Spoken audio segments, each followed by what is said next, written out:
കുറിച്ചൊക്കെ പഠിച്ചിട്ടുണ്ട്. ഇപ്പോൾ നമ്മുടെ ഒട്ടനവധി ആളുകൾ ജീവത്യാഗം ചെയ്തിട്ടാണ് നമ്മൾക്ക് സാധിച്ചത്.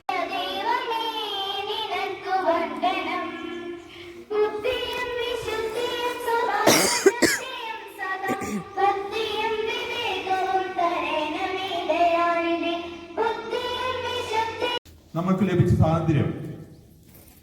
സ്വാതന്ത്ര്യത്തോടൊപ്പം നമ്മുടെ കടമകളും നമ്മൾ ഓർത്തുകൊണ്ട് മുന്നോട്ട് പോകാം. കുട്ടികളായ നിങ്ങൾക്ക് അനുസ്മരിക്കുന്നു. ഭാരതത്തെക്കുറിച്ച് ചിന്തിക്കുമ്പോൾ വൈവിധ്യമാർന്ന ഭാരത ജനത ഒരു കുടക്കീഴിൽ ഒരു ഭരണഘടന. ഞങ്ങളുടെ പ്രിയപ്പെട്ട head master Sabu sir, MBTA president Shrimati എല്ലാം, പ്രിയപ്പെട്ട മക്കളെ, ഇന്ന് ഞങ്ങൾ എത്രാമത്തെ സ്വാതന്ത്ര്യ ദിനമാണ് ആഘോഷിക്കുന്നത്? ഒച്ചത്തിൽ പറയാമോ? എന്നാണ് നമുക്ക് സ്വാതന്ത്ര്യം കിട്ടിയത്? ഒച്ചത്തിൽ ഓക്കെ, 1947 ഓഗസ്റ്റ് 15. ഇന്ന് നമ്മൾ എല്ലാവരും സ്വാതന്ത്ര്യ മാത്യുച്ച, HM Sabu sir, PTA president, mother PTA president, ബഹുമാനപ്പെട്ട അധ്യാപകരെ, സിസ്റ്റേഴ്സ്, അനധ്യാപകരെ, മാതാപിതാക്കളെ, പ്രിയപ്പെട്ട കൂട്ടുകാരെ, ഇന്ന് സ്വതന്ത്ര ഭാരതം 78ാം സ്വാതന്ത്ര്യ ദിനം ആഘോഷിക്കുകയാണ്. അതിന്റെ ഒരു സന്തോഷത്തിലാണ് നാം എല്ലാവരും. കുട്ടികളെ, മാതാപിതാക്കളെ, സ്നേഹമുള്ളവരെ, ഇന്ത്യയുടെ 78ാം സ്വാതന്ത്ര്യ ദിനം ആഘോഷിക്കുന്ന ഈ വേളയിൽ നാം എല്ലാവരും സന്തോഷത്തിലാണ്.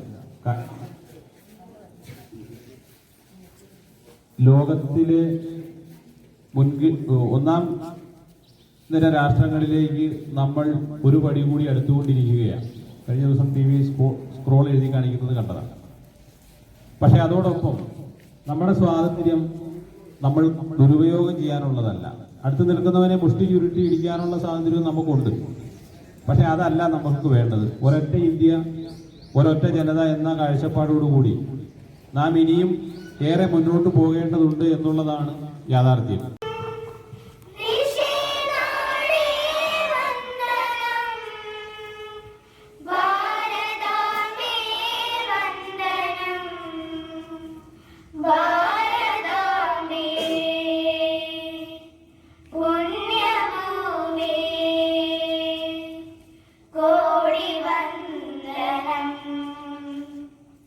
വന്ദനം ഋഷിനാടേ വന്ദനം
കോടിവന്ദനം.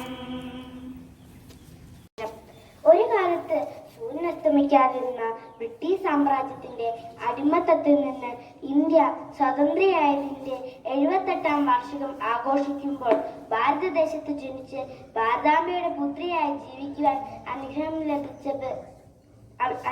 ലഭിച്ചത് അഭിമാനപൂർവ്വം നെഞ്ചോട് ചേർക്കുന്നു.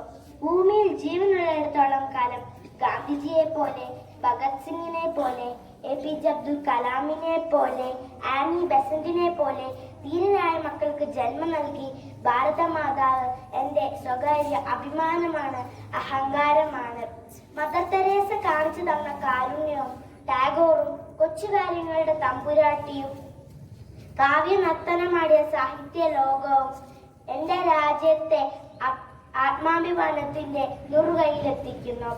അമ്പിളിയെ തൊട്ടു നിർത്തിയ ശാസ്ത്ര സാങ്കേതിക വിദ്യയും ലോകത്തിലെ ഏറ്റവും വലിയ റെയിൽവേ തപാൽ സംവിധാനങ്ങളെ നിയന്ത്രിക്കുന്ന ടെക്നോളജിയും കൈമുതലായുള്ള എന്റെ രാജ്യം എന്റെ അഭിമാനമാണ്. കാശ്മീരിനും കന്യാകുമാരിക്കും പഞ്ചാബിനും പശ്ചിമ ബംഗാളിനും ഇടയിൽ നാനാത്വത്തിൽ ഏകത്വവും വൈവിധ്യങ്ങളിൽ വിശ്വരൂപവും പ്രദർശിപ്പിക്കുന്ന എന്റെ രാജ്യം എന്റെ അഭിമാനമാണ്. ഭാരതം എന്ന പേര് കേട്ടാൽ അഭിമാനപൂരിതമാകണം അന്തരംഗം. കേരളം എന്ന പേര് കേട്ടാലോ തുടിക്കണം ചോര ഞരമ്പിൽ എന്ന കവിവാക്യം കേട്ട് പുളകിതമായ ഭാരതാംബയ്ക്ക് അഭിവാദ്യങ്ങൾ അർപ്പിച്ചുകൊണ്ട് നിർത്തട്ടെ. നന്ദി, നമസ്കാരം.